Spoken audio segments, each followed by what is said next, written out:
thinking about parents, what are two, we always like to give parents essential tips here and educators, but let's start with our parents first. What are two essential tips for parents that you can provide in regards to the topic of suicide or even supporting someone with, or a child or a friend or family member who's struggling with suicide? So the first thing would be really learning those signs of suicide, right? What are we looking for? What kinds of changes are we going to be noticing either in our own student or perhaps in somebody else? And then the second thing is, of course, getting that professional help in a timely manner, because the sooner that we get help, the more likely we are to have a greater impact. Awesome.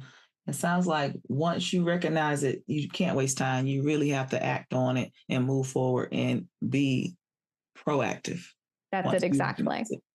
That's what I'm hearing. And then when we look at our educators and leaders in schools, and this can fall under educators who are in the classroom, counselors, anyone who works in a district or in a school environment, whether it is the parapro or anyone, what are two essential tips that you can provide to our people, our educators and our leaders and our people who support students in the school environment when addressing the topic of suicide prevention, intervention, and postvention? So the first tip, and even a challenge, right, to our educator colleagues and friends would be just to try to become more comfortable with speaking about suicide. Again, I know that this is an uncomfortable topic and for some individuals still taboo.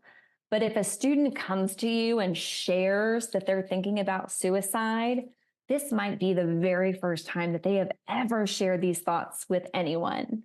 And you don't need to have solutions. You don't even need to know what to say. You can just listen.